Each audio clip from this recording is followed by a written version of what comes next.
Good evening. I'm Scott Harris, Executive Director of Museums at the University of Mary Washington in Fredericksburg, Virginia. And it's my pleasure to welcome you to this President's Day program from one of our institutions, the James Monroe Museum. As always, we are grateful for the support of many sponsors that make all of our public programming possible. These include the Fredericksburg Savings Charitable Foundation, which is now administered through the Community Foundation for the Rappahannock River region, the Paul and Jane Jones Trust, administered by our good friend Walter J. Sheffield as trustee, the Stuart Jones Charitable Trust, and the Friends of the James Monroe Museum. We greatly appreciate the support of all these folks. And we also thank our colleagues from the AV department at the University of Mary Washington for helping us put tonight's program on, including Adam Carty, who's behind the camera this evening. I remind our webinar audience and those watching through Facebook that you may post questions throughout the conversation this evening in the Q&A section. And I think by now, after a couple of years of doing this, most of us know how to do that. If not, find a 14-year-old and they'll help you figure out how to do it. Our public programs coordinator, Lindsay Crawford, will collate the questions as they come in and pass them to me to pose later on to our guests. I promise we'll get to as many as we can in the time available. It will help if you make those questions as succinct and on topic as possible. Through the magic of technology and imagination, we present this evening a conversation with Presidents Thomas Jefferson and James Monroe. Both men played crucial roles in the history of the United States, from the Revolutionary War through the years of the early Republic. Both served as legislators, executives, diplomats, and were steeped in the processes of domestic politics and foreign policy that in many cases still influence current events. Both men were also deeply engaged in the agricultural economy of their time through extensive land holdings worked largely by enslaved African Americans. And they would confront the dichotomy throughout their careers of espousing American liberty while sustaining officially slavery, both officially and personally. The presidency was the culmination of their political careers. Mr. Jefferson in office from 1801 to 1809, and Mr. Monroe from 1817 to 1825. They were two of the four chief executives who comprised the Virginia dynasty, the others being George Washington and James Madison. Now, if I go on introducing these gentlemen, we'll be here till dawn. So I will start our conversation by saying, welcome, President Jefferson, and welcome, President Monroe. Thank you, sir. Mr. Jefferson has seniority, so I will direct the first question to him. In a letter to James Madison on January 30th, 1787, you describe James Monroe with these words: "Turn his soul wrong side outwards, and there is not a speck on it." That was the start of a long association with this man. And would you care to comment on that personal and professional relationship? Well, thank you, Mr. Harris, and thank you, Colonel Monroe, for the invitation to be here, here in your law office here in Fredericksburg, where I passed through many times, as you know, not only as a young man, but certainly in the office of the presidency, making my way from Monticello up to the president's house in Washington City. And during those long days on horseback, I have often reflected upon our friendship, upon when we first met. And yes, that which I wrote from Paris in 1787 while I was there still holds after all of these years.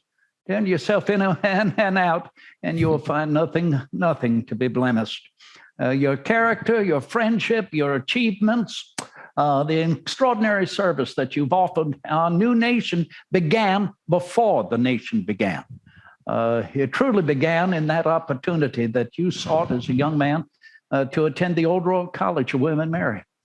Now, I believe there is 15 years between us. I, the elder, I hesitate even to bring it up. But by 1774, when young Monroe was attending my alma mater, where I attended a good, 14 years earlier. I was there between 60 and 62. as we all remember, what I would call the mumblings and the grumblings of what became a retaliation, a frenzy of retaliation, were beginning. I do remember, if I am correct, that the following year, that of 1775, when I rode into Williamsburg City, having heard already of the activity that took place in Lexington and Concord, that was in April of that year. And arriving in Williamsburg, the reverberations of that, which followed the orders to Williamsburg, depriving, if you will, the citizens in Williamsburg of the gunpowder in the arsenal there, that there was a raid upon the governor's palace. Now, hold me to be correct, but even as a student, were you not amongst those who sought to capture Governor Dunmore if he had still been there? Mr. President, you were correct indeed. I was there with Theodoric Bland and about 24 other individuals, and we recovered about 230 muskets, 301 swords, and 28 pistols, and secured them with the local militia. And that was my first instance being involved in a military capacity on behalf of the Patriot cause. My. And then you entered the service, did you not? Very shortly after that. I did indeed. Commissioned as a lieutenant in early 1776 in February in Fredericksburg with the 3rd Virginia Regiment. 3rd Virginia. Mm-hmm. I know that at that time I was appointed a delegate to attend the Continental Congresses in Philadelphia. I had been appointed in 74 to be somewhat a replacement to the Speaker of our House. Remember Peyton Randolph? I do indeed. The Speaker of the House of Burgesses in Williamsburg. I fell ill and could not go. But I remember as the war began, the curriculum at William and Mary began to, well, more or less dissolve, did it not? It did. By February, the college was shuttered of 76. Of 76? Yes, sir. February of 76. And then, were you in Williamsburg, or please inform us where you were so I can remember that in December of 76, the boys of the college, those who were still there, gathered in the old Raleigh Tavern in the Apollo Room, a room I knew so very well. And that early December, it was about the 6th or the 7th in 76, they wanted to ensure that education would continue, that in the midst of all of the chaos, that we would still be devoted to the principles of enlightenment. And there they formed Phi Beta Kappa.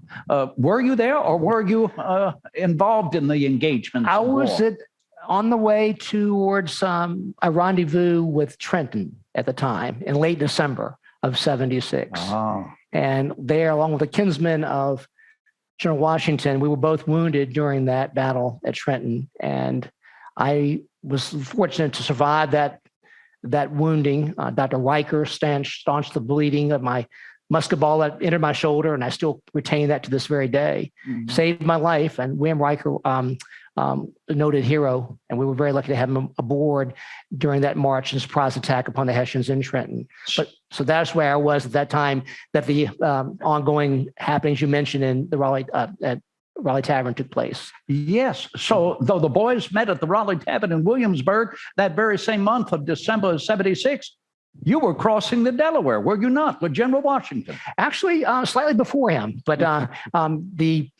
as we all know, the vanguard attempted to go first before the main army, so we crossed earlier that night on December 26th and surprised the Hessians early that morning by about 8 o'clock in the morning in the town. So I was in a different place than Williamsburg. Unfortunately, Mr. Loitzy's painting of Washington crossing the Delaware takes a little bit of a liberty in putting Colonel Monroe, or Lieutenant Monroe at that point, standing behind the general with the flag. As we like to say, he was already busy that night on the other side of the river. I understand, but art never wants to neglect a good story, does it? In that respect. True. If I may, turnabout is fair play. So, Mr. Monroe, in terms of your relationship with Mr. Jefferson, you wrote to him in February, on February 27th, 1808. You said, quote, "From the high respect which I have entertained for your public service, talents, and virtues, I have seen the national interest and your advancement and fame so intimately connected as to constitute the same cause. Besides, I have never forgotten the proofs of kindness and friendship which I have received from you in early life. So would you, sir, tell us some more about your long relationship from your perspective with Mr. Jefferson? Certainly, my dear friend, mentor, and colleague, I'm very happy to be here this evening with you and sharing reminiscences about our long career and long journeys in life. May they continue. My experience meeting Mr. Jefferson may have happened during that time that I was involved with a raid on the governor's palace, and Mr. Jefferson was in Williamsburg and may have seen or been a party to at a distance what we were doing. But I will tell you that in 1778, in late that year, I resigned my commission with the Continental Army, learning that the Virginia General Assembly was about to establish 4 state line regiments. At that point in my military career, I was very anxious to obtain a command of my own and had been unsuccessful up until that point. And I thought this was the best opportunity for me to procure my own command in Virginia, my home state. I returned to Virginia and to Williamsburg, and I was commissioned by the Virginia General Assembly as a lieutenant colonel. And unfortunately, the 4 state regiments were reduced in number, but I was assigned the command of the Virginia Garrison Regiment of the state line to protect Williamsburg, the capital of Virginia. And there's when my life began to turn, and I met our future president and the governor of Virginia at that point. I had also re-entered the College of William and Mary with the attempt to begin studying law there, resuming my studies. And it was suggested to me by my uncle, Joseph Jones, to have an opportunity to speak with Mr. Jefferson. And that led to the opportunity to read law under him. And that opportunity flourished. As you know, in 1780, in the spring, the capital in Williamsburg, capital of Virginia, moved to Richmond. So I up and went with my bags and to Richmond with the governor and continued my studies there. In that same year, Governor Jefferson appointed me military commissioner to the Southern Army to establish a chain of communication between what was going on in North Carolina with the Continental Army and conveying that information back to Virginia, because Cornwallis's army, being a very large army, was a threat to the Commonwealth. And we're very concerned about what was going to happen. And as we all know, the next year, the tide turned and Cornwallis's army began to march into Virginia, the southeastern part of Virginia, and keeping the governor abreast of latest developments in the movements of Cornwallis's troops was imperative. We had a long relationship again, continuing thereafter. I was elected to the Continental Congress in 1783 after the war, and we both shared unique opportunity in Annapolis, Maryland, of witnessing the surrendering of General Washington's commission as Commander-in-Chief of the Continental Army, demonstrating for all there and for those who learned thereafter about the event that the general was willing to turn over his control, basically, of the country, which he was basically in control of, as a military commander, back into civilian government.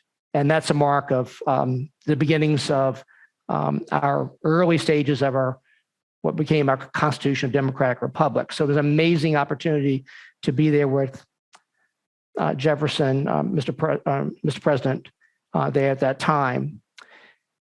Thereafter, we had unique opportunities to work together throughout the 1780s and 1790s. But of note, when I served as minister to France, England, and Spain under his presidency, beginning in 1803 to 1807, was a remarkable time in the early stages of our republic.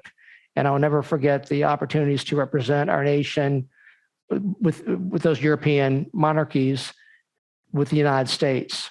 So our relationship has continued ever since, and I have taken great advice from him over the years, even during the stages of my career as Secretary of State, Secretary of War under President Madison, and then last two terms as president of the United States, fifth president. As I may want to point out, I have just a few more days left 11 more days until the sixth president of the United States, John Quincy Adams, takes office. So I will turn that roll over to another great man. And I owe it to you, Mr. President, for all that you taught me and shared with me and many life lessons in my career in law and as also being a responsible United States citizen and following the morals that are set before me.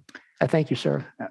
Colonel, you esteem me because I cannot think of anyone who represents more the integrity of the founding principles of our nation than Colonel Monroe during the war. To think, as you've just heard him relate, that as he returned to Williamsburg and desired to return to your studies at William and Mary, to pick up the reading of the law, which I was more than happy to engage with you. Thank you, sir. And then at the same time to be commissioned to provide for the safety and defense of our Commonwealth in that relay, if you will, of information that we could receive. Was it over 120 miles?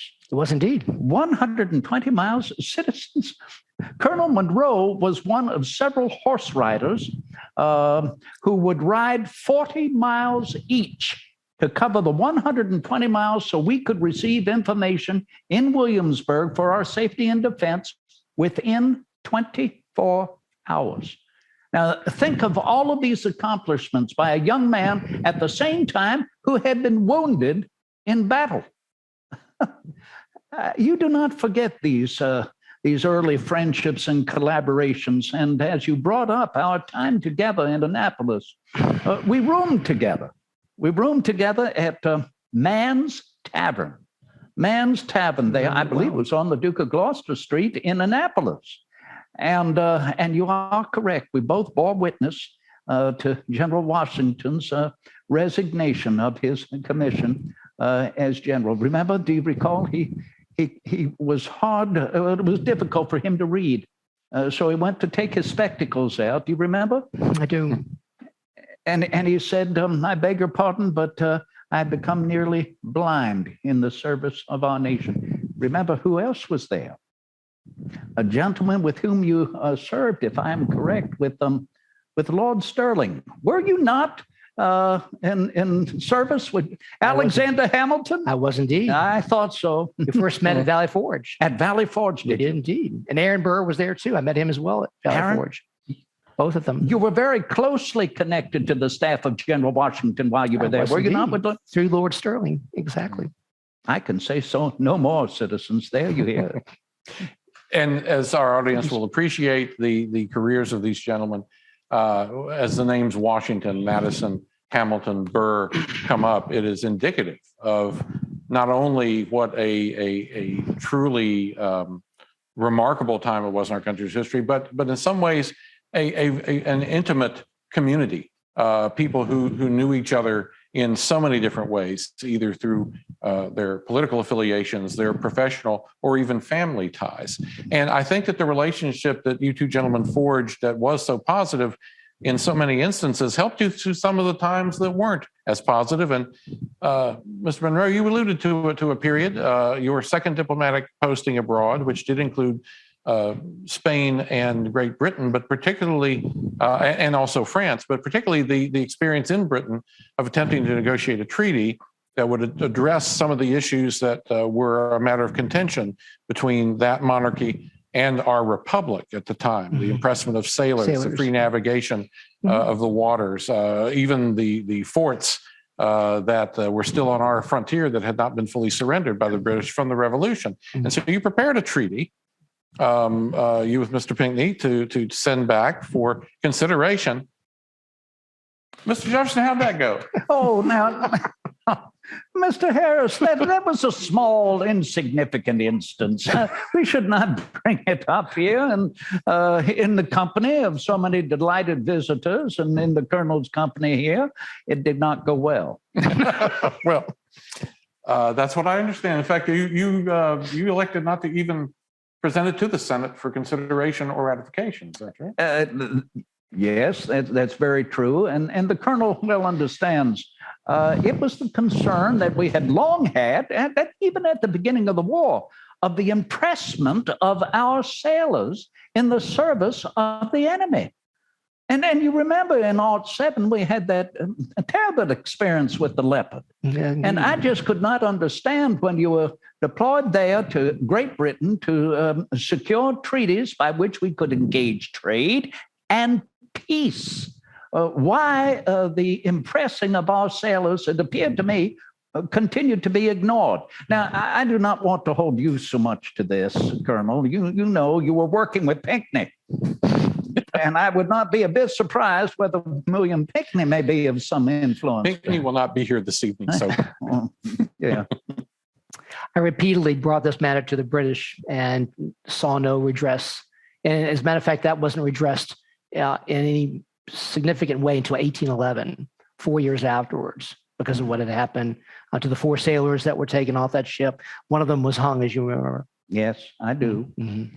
And do you think that this could have been something to further incite what developed into the war? That Exactly. commenced in I agree. 1812? I agree, sir.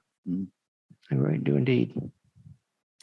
Well, if we can move from the relationship between you and all the different aspects it had, I'd like to spend a little time talking about your experiences with the office of the presidency. We are today observing the anniversary of the birth of the man known well to both of you, General Washington, President Washington.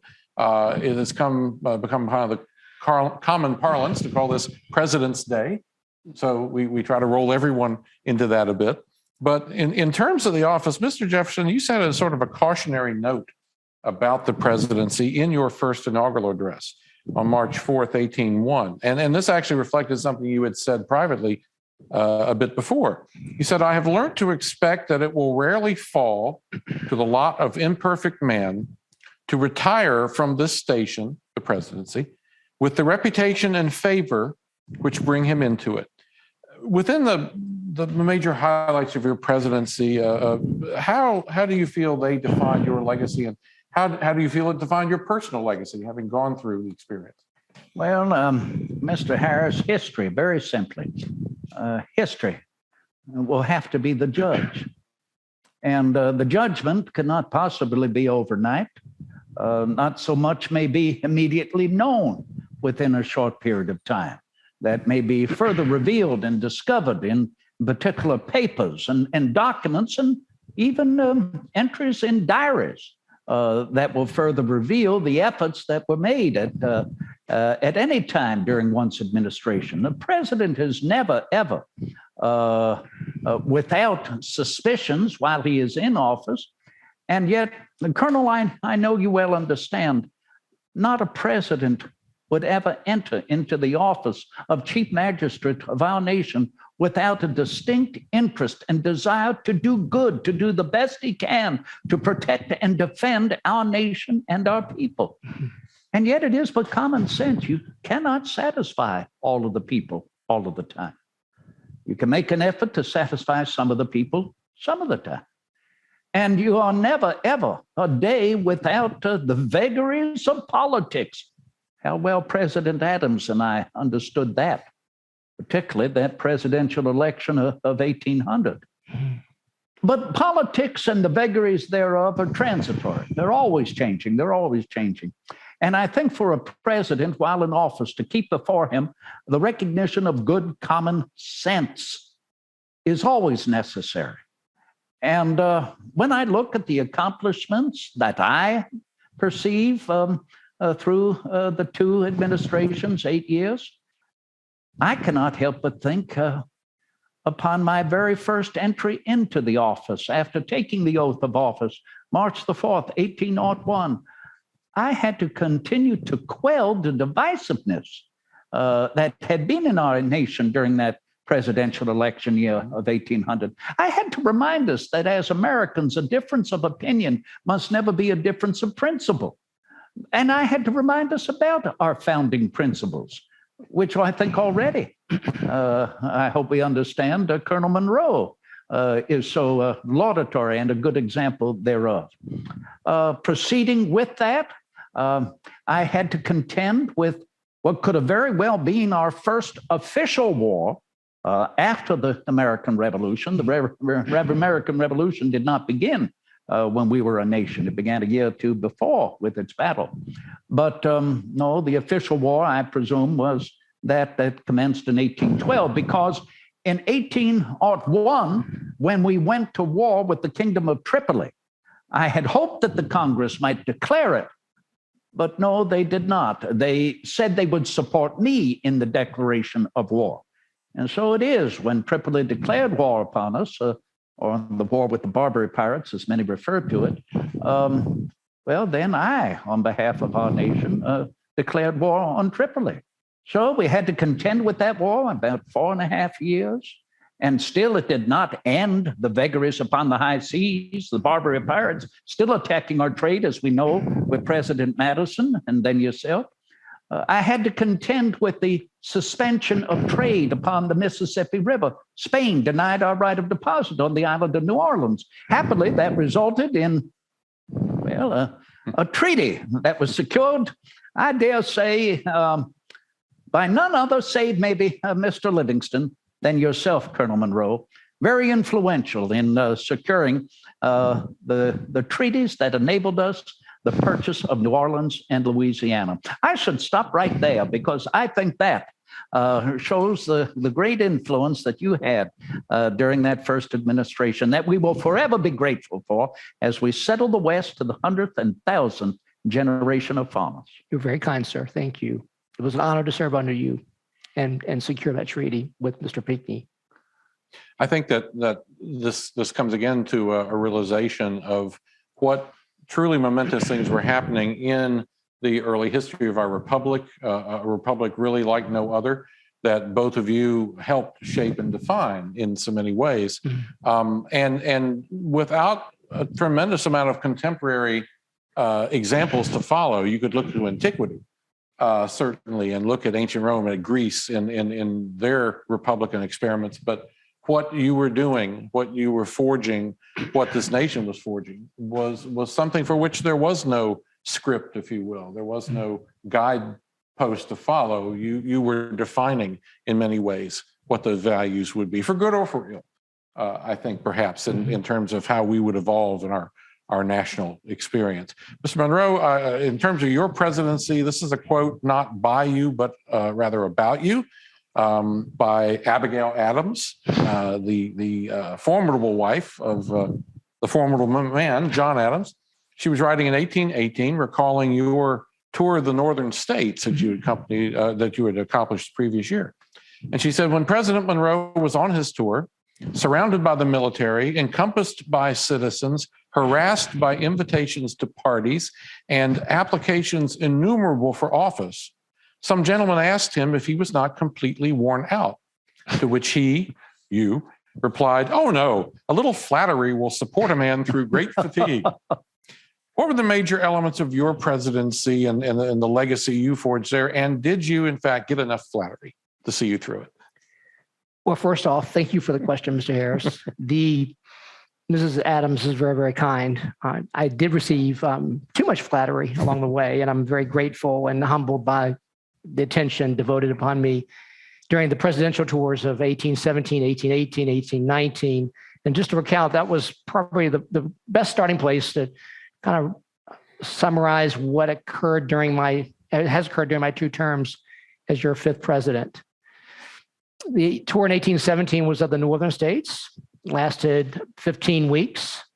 And when I went on that tour, it was very, very informal, with the basic mission to introduce myself to the nation. If you think about it, many people, aside from those that are in close proximity to those in office, do not have the opportunity to see the President of the United States. And this is an opportunity for them to make my acquaintance and vice versa.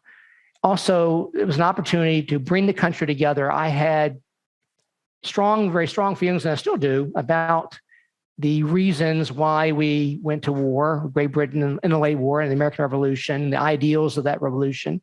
If you think about it as well, everyone in our time has someone or knows someone who served in that war. And there was an opportunity to bring together in a shared experience way to appreciate the sacrifices made during the American Revolution to found eventually this great nation of ours. And that was a rallying point. And when people came out in droves in Boston and the other big cities in the North, I was completely amazed by the large turnouts, and was concerned also as well about the amount of money being spent privately to host me. I did not want to see that done, but I came to the realization in short order that this was good, that these opportunities to celebrate and to meet people were good for the nation. And I continued that in my second tour in 1818 of the Chesapeake. It was a shorter tour of 21 days. And then my third tour in 1819 of the southern states lasted almost 4 months. And it gave me an opportunity to continue the goodwill. But by that time, it also became more of a political necessity, because at that time, we also started to see unfortunate sectionalism that was beginning to rise, where the South and the North were beginning to devote themselves to their regions to the exclusion of the nation as a whole. I was very concerned about that rising sectionalism in our country. So it was important for me to make the acquaintance of the South, to make sure they felt that they were being represented, heard, and met with. So those presidential tours were a major objective of my early administration. I also will say that some other accomplishments that were very important to me at that time were also working with Charles Fenton Mercer in an informal way with the American Colonization Society that was established in Washington, D.C. in 1816 for the resettlement of free Blacks and also to resettle emancipated slaves, hopefully in a West African nation. And Mr. Mercer and a number of others are very successful. The restrictions of my office as president and also for political considerations kept me from being directly involved, but I was able to work behind the scenes to help facilitate this very necessary opportunity to address what was becoming a growing evil in our nation. If I may kind of hone in on that point just for a moment here, because it does raise a matter that I mentioned at the beginning, the fact that enslaved people were not only a topic of growing sectional and national discussion, but they were the foundation of your respective personal fortunes and lifestyles. And yet in private correspondence, Mr. Jefferson called slavery a, quote, moral depravity and a hideous blot. In also a private statement, Mr. Monroe, you said the God who made us made the Black people, and they ought not to be treated with barbarity. And yet both of you did enslave hundreds of those Black people throughout your lives, pursued official policies in many cases that would sustain the practice. That is one part of I will say, a longer national journey of accountability and confrontation to that we don't have time to explore. But with respect to the dichotomy represented for y'all, both personally and in your official capacities, Mr. Jefferson, perhaps you first, how did you attempt to reconcile these things? Could you reconcile these matters? I don't think anyone with a heart and a conscience can possibly reconcile the ownership of their fellow man. And I thank you, Colonel, for the words that you wrote that express it so purely.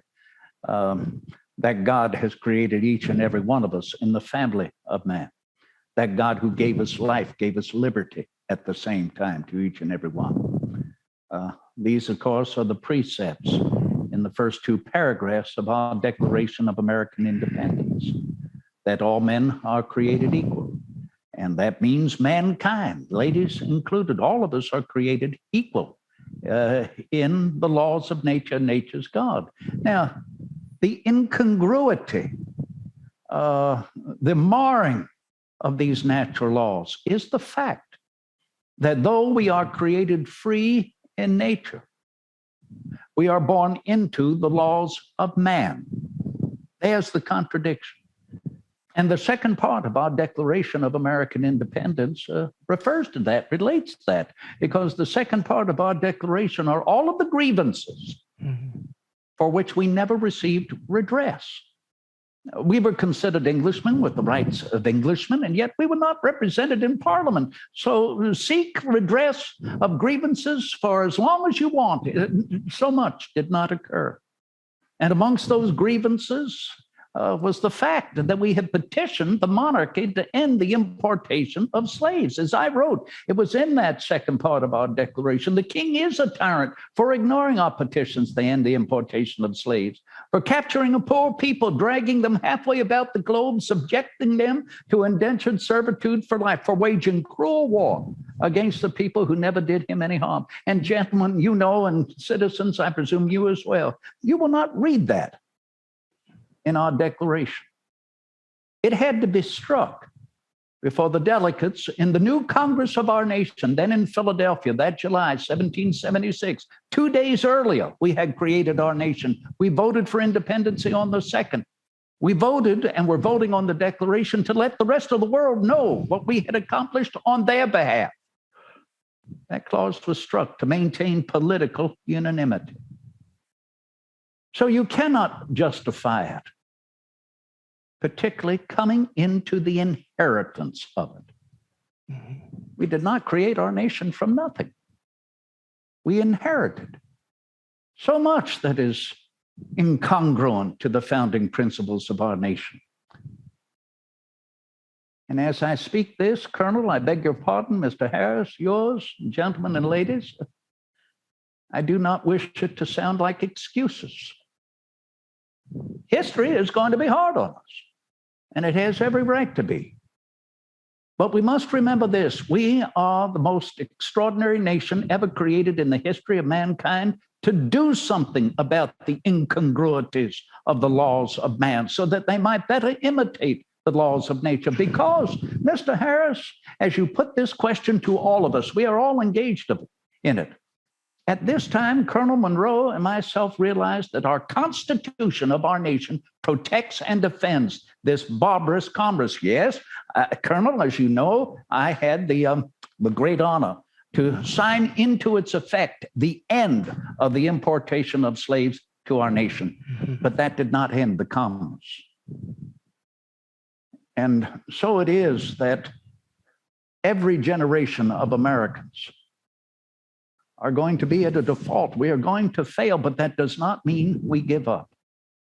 Even the decisions of our Supreme Court at present, Colonel Monroe, protect and defend this commerce. I cannot justify it. And I refer back to that great God of us all. For indeed, God knows himself how unjust this is. And his justice will not sleep forever. Nothing is more assuredly written in the book of fate than these people ought to be free. Mr. Monroe, you saw some of the consequence of the enslaved population within Virginia taking action to try and effect a change during your governorship.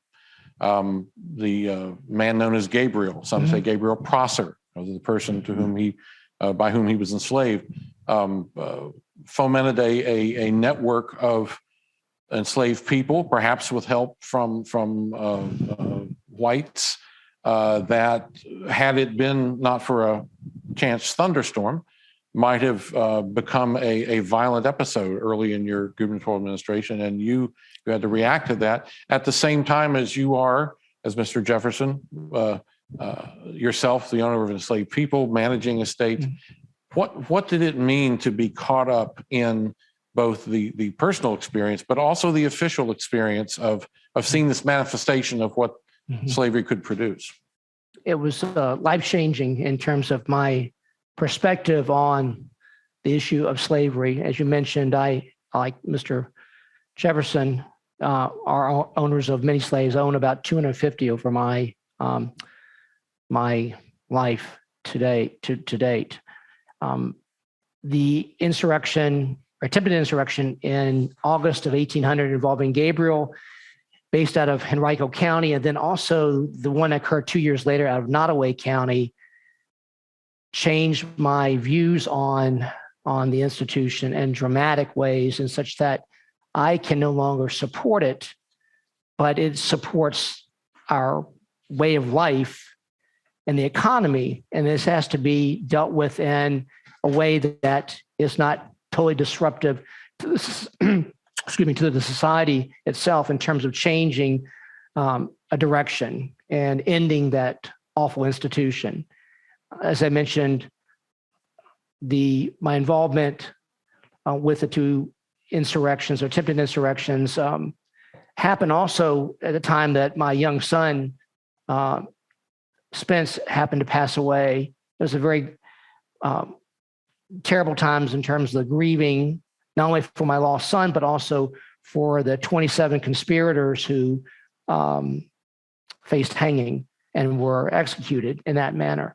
So despite the ruling class wanting to see justice done, there were lives that were lost, and these lives of these slave conspirators had been inspired by the previous movement during the founding of our country, during the American Revolution. So how does one reconcile their love of liberty and opportunity for possibly freedom somewhere else other than where they were, with the movement in our nation to create our own country and free ourselves from oppressive monarchy in Great Britain?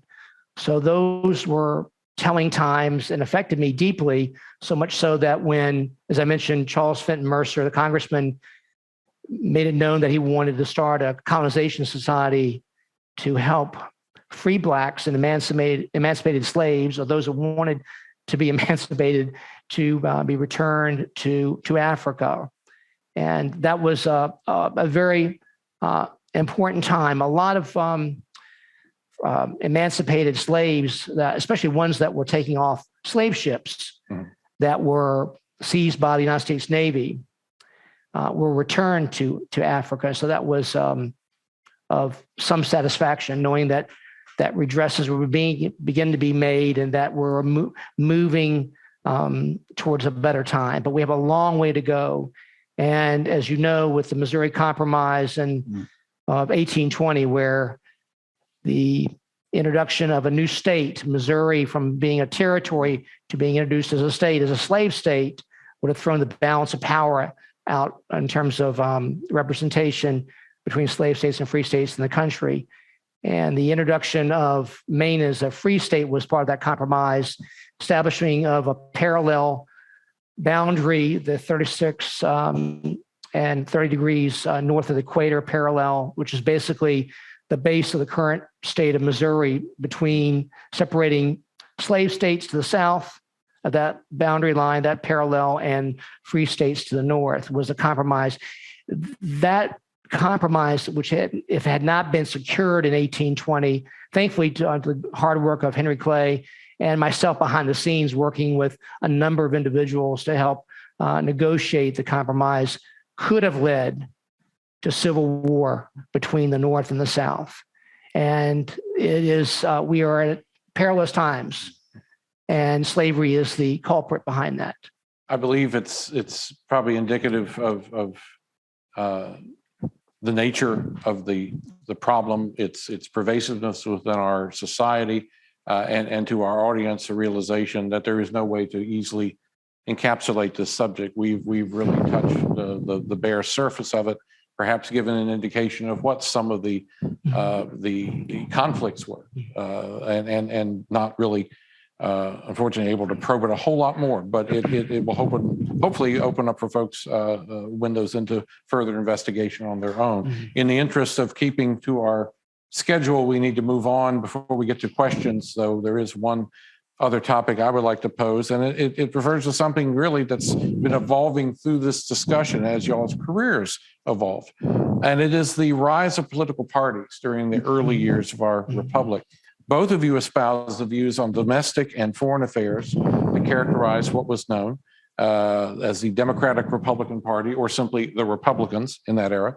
You contended in the political arena with adherence to the federal philosophy, the federal party, notably, as mentioned before, Alexander Hamilton, John Jay, and John Marshall, coincidentally, a cousin of Mr. Jefferson and your schoolmate in your youth. So both of you were often fierce partisans. Mr. Monroe once said, the Federalists, a gang of greater scoundrels never lived.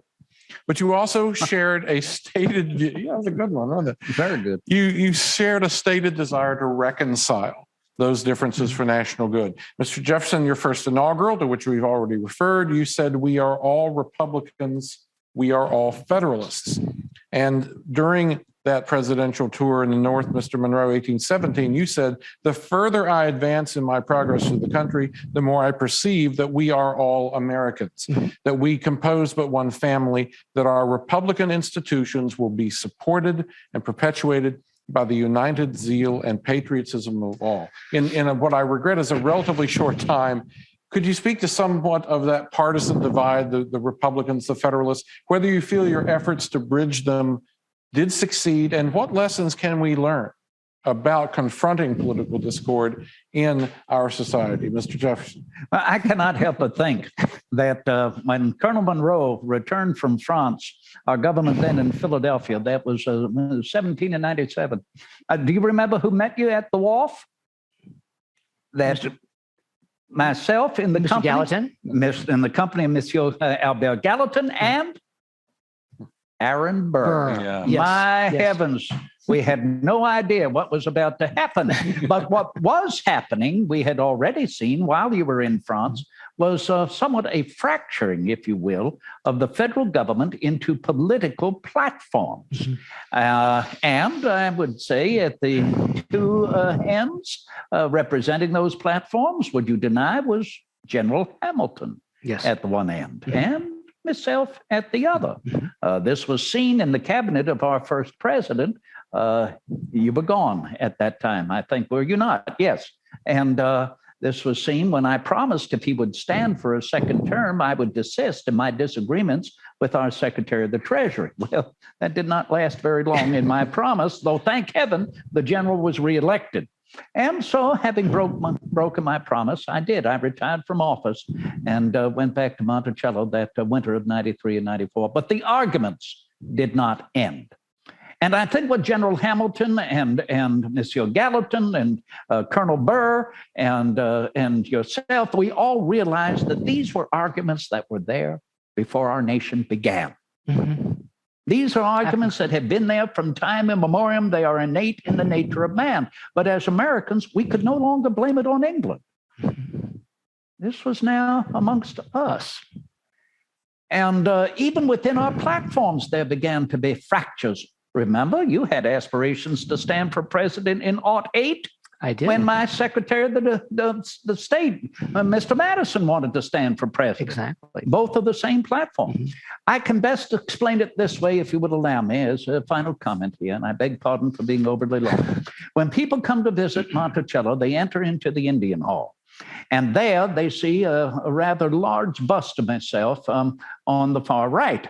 I'm not very favorable to it, but when they look to the left, they see a very finely carved bust of General Hamilton. Well, they appear startled, and if I'm standing there, I say yes. There, the two of us will gaze across at one and the other in opposition throughout death, as we have been in life. But see, the purpose of it is to reveal that is what we can do in our nation. We do not run away from these contentions. We do not run away from these contests. It is the American people that enter into it, and I hope more with every successive generation, because though our Constitution begins, we the people, as we all know, gentlemen, it is only the white male freeholder that has the vote in our nation. Well, that does not represent we the people. Let you decide with every generation, and let us continue to enter into these disputes and show the rest of the world there's never been another democracy like us, and that we can succeed because the earth belongs to the living generation. That's why I enjoy much more of the dreams of the future better than the history of the past. Well said, sir. And admittedly being a tough act to follow, as we say in the common parlance. Mr. Monroe, you certainly did in your first term, that tour you did helped coin the phrase that became something of the catchphrase of your term, the era of good feelings. And you sought to try and dampen some of the partisan spirit that had existed, that you yourself had supported, and that Mr. Jefferson obviously had such a strong relationship to. Your presidency brought us to the sort of the end of the revolutionary generation and looking forward to what would come next in many ways. So do you feel, how do you feel the attempts to try and bridge that partisanship turned out? I have some mixed feelings about it, actually. At the time that I entered office in 1817, March 4th, when it was inaugurated, the Federalist Party, the party that has supported a strong central government, was fading. I am not a fan of political parties. I think I've made that known to many.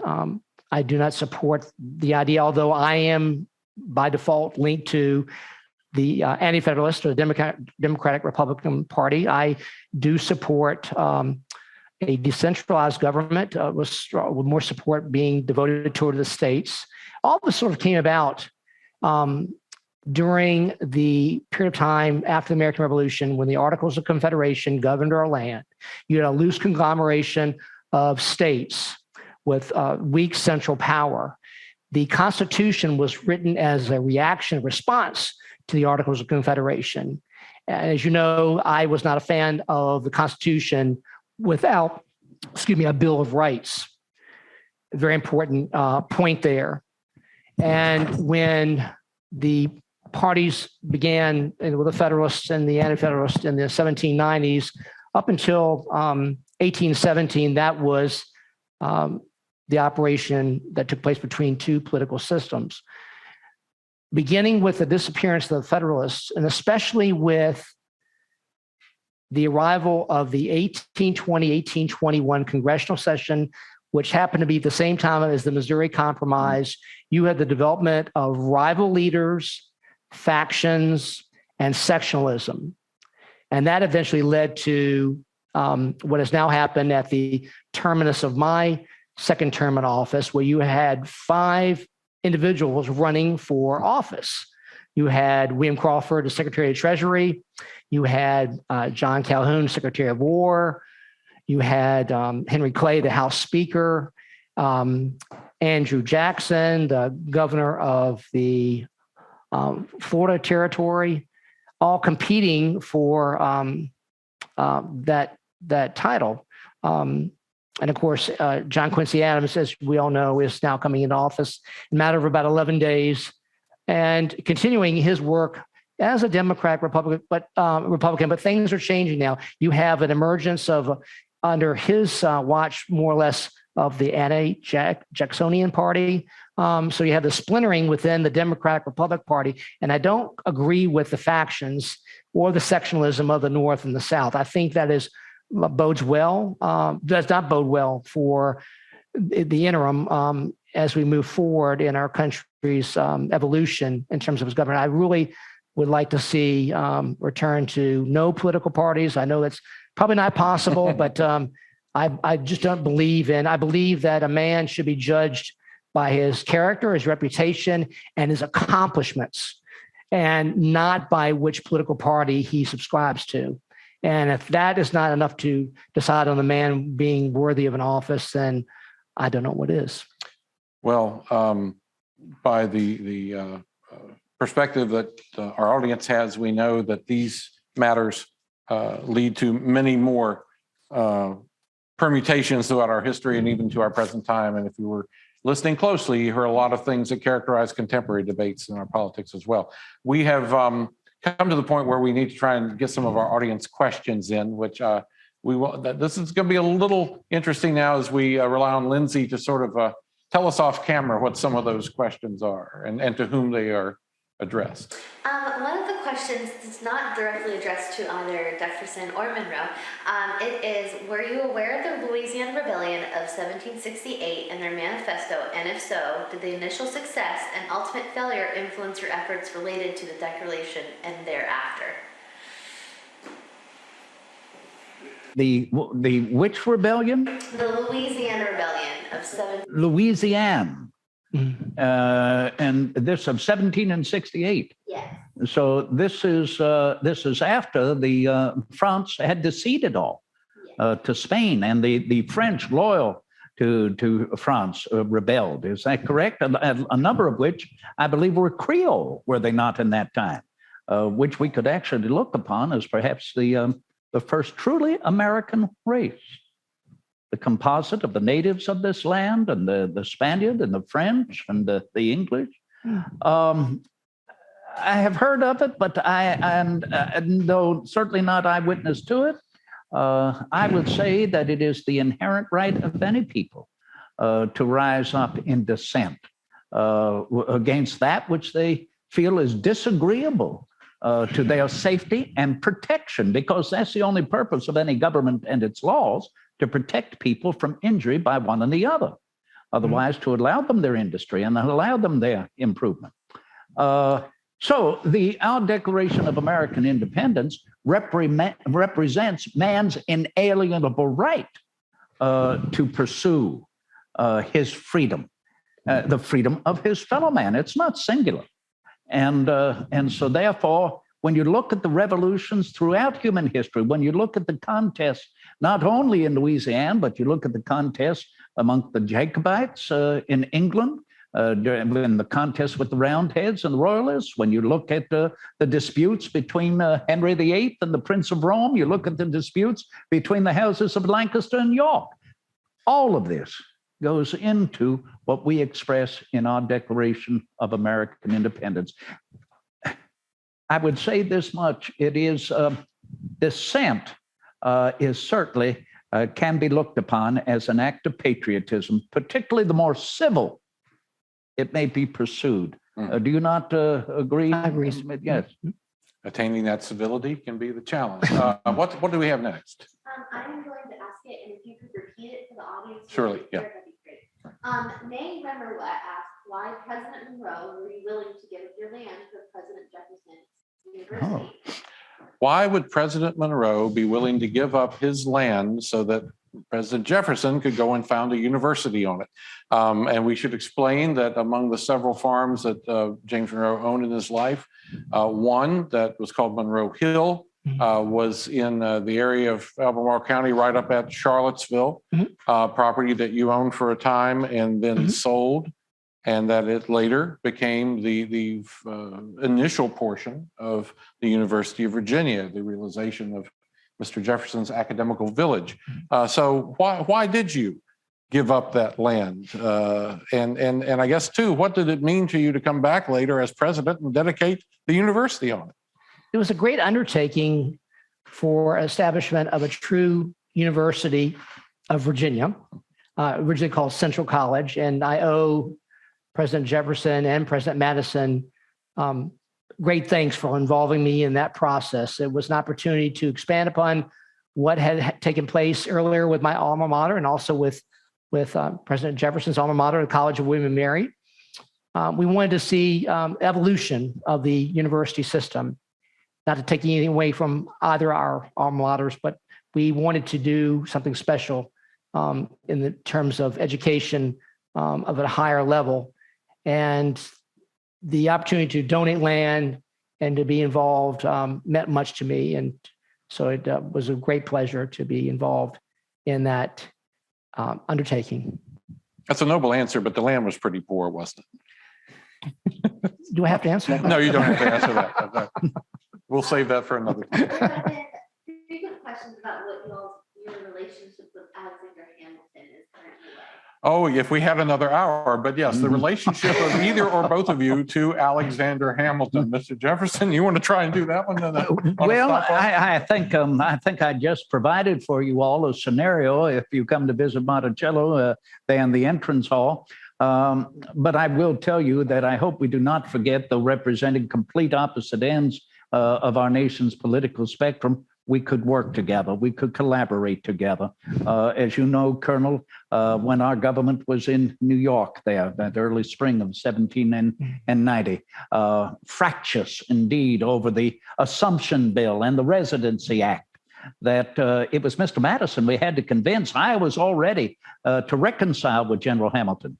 And so I called Mr. Madison, let alone the general, to my quarters, 57 Maiden Lane on the southern part of Manhattan Island. And there we simply, we compromised. We compromised. Never forget, citizens. And how well you know, Colonel, that is how we brought 13 individual nations together, 13 colonies together. Compromise. That's who we are. And so it was in my dining room where we saved our nation. Otherwise, we could have split asunder. You might refer to it as simply the room where it happened. And then the general and I, remember this too, together, we founded our nation's Coast Guard. Mm-hmm. The general referred to them as revenue cutters.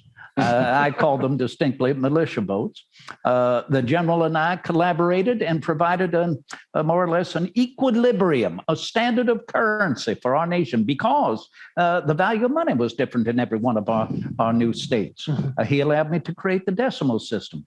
And I did not like his idea of a standing army in times of peace. Mercy, that would tax our treasury. But I had to acquiesce, if only to protect our business. And so did he, because I said, if I accept it, if we accept this, that army needs to be led by a well-educated officer corps. So thank heaven the general was still living when, as president, I commissioned West Point. Mr. Monroe, I'm going to take the liberty of condensing some of the situation to give you a lead to answering your question on Alexander Hamilton, because it is a complicated matter. But in essence, Mr. Hamilton was accused of malfeasance in office that you confronted him with as a member of the Senate with some congressional representatives, and discovered it was actually a case of an adulterous affair he was having in which he was blackmailed. Evidence was taken. Yes. And the matter was left Yes. as a private matter of concern. Mm-hmm. Years later, that evidence resurfaced. Mm-hmm. It became a tool in the ongoing political debate, and brought up this matter that Mr. Hamilton confessed to in public and made a great deal of. But he held you largely responsible. And so what I would like you to perhaps characterize is another room where it happened, your person-to-person confrontation, a lot of correspondence, but being in the room with Mr. Hamilton as you discussed where this matter might go in terms of your personal honor. Yes. In 1792, when Representative Venable and Representative Muhlenberg and myself discovered that the malfeasance was actually what you said, it was a matter of an adulterous affair involving blackmail, we said that we would keep it quiet. And of course, then I went away shortly thereafter, 2 years later, to France on my first role as ambassador to France under George Washington. And when I returned 3 years later, not long after I disembarked in Philadelphia, I received a letter from Alexander Hamilton basically accusing me of lying, and that I had told others about what had happened and had become public. And I indicated to him that was not the case. We since discovered that a gentleman named John Beckley, who was clerk of the House of Representatives, notorious scoundrel for disseminating information and gossip to the press, had leaked the information and to the public and to a magazine. And of course, that had caused Mr. Hamilton become seriously distressed and upset about the matter, and accusing me of being involved in that position. And I was not involved at all. I made it clear to him. He said my answers were not to his satisfaction in terms of denying. And I said, and what did you say? Yes. What did I say? I have the quote if you like. If you like, you can share it. As he impugned your honor, you said, "I am ready. Get your pistols." Yes, I did say that. Yes. You were ready to basically throw down, as we say, right at that moment. And it came, and almost came to that, but thankfully, through a series of a continuous correspondence, we were able to have that not take place. Thank heaven. It was very, very disturbing time for me to be accused of saying unfair things about the man who I served with during the American Revolution, Right. had high regard for. We had difference of political opinions, but he was definitely in the wrong there. And after that tense encounter, I might note that one of the people who helped diffuse it was the aforementioned Aaron Burr. Once again, your collision amongst yourselves. Yeah, exactly. History will be kinder to you. Thank you, sir. Thank you, Mr. Harris. Our final question for the night are what, as you reflect on your life before becoming president, what influence shaped you as president, and in your opinion, your life afterwards? What influence shaped you, Mr. Monroe? I'll go to you first, and then we can go to Mr. Jefferson. What influenced you most in your youth that would help chart you on the course that led to the presidency? The ideals of the revolution, having served our nation, or the founding of a new nation, to free ourselves from oppression from a tyrannical monarchy. Those were life lessons that passed throughout my career, through all the offices I held at a local, state, federal level, and to this day are the most important things I hold near and dear, and are sacred to our nation's beginning and to our continuation as a nation. Very good. Mr. Jefferson? I cannot help but think the influence of the great integrity of those that I had known from the time of my youth. And I mean that initially with the integrity of my parents. Not only my father, but my mother. And I know that, Colonel, you lost your father when you were but 16 years of age. I was but 14. And to think that the friends of our family, friends of your father, friends of my father, came to our aid, took an interest in us, shared with us the integrity they had, that they knew our fathers had, that was a great influence in guiding us in our younger years, to help us walk more straightly forward, the pathway into further enlightenment, education. You went to Campbelltown, I believe. I did indeed. And I had the opportunity to attend Murray's Academy there in Albemarle, and then William and Mary, an experience we both shared. So I think that those that we knew in our youth that took an interest in us, and particularly those who were our teachers in the classroom at an early age, prepared us well to uphold and secure the founding principles of our nation. Well, we have covered, discussed some very somber topics this evening, and I believe it would be appropriate to end on a somewhat lighter note. I have some tokens of appreciation for President Thomas Jefferson, as portrayed by Mr. William Barker for the past 38 years. We started obviously very young. And President James Monroe was portrayed by our own James Harrison III for 35 years. Gentlemen, we are so grateful that you brought these figures from our past to life. We thank you so much. If you have a parting word you'd like to say at all to our audience. I think our thanks is for Mr. Harris. Yes, indeed. I hope there's a part two. Well, you know what? We'll have to study on that very, very carefully and see if we can get the historical Ouija board out again here sometime. But we are so grateful. Thanks to our support staff, to the Friends of the James Monroe Museum, our many supporters, and to our audience this evening. Have a pleasant evening.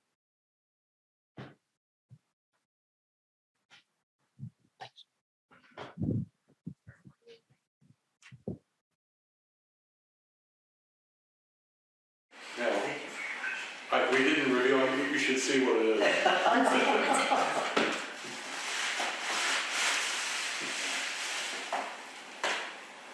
Yes.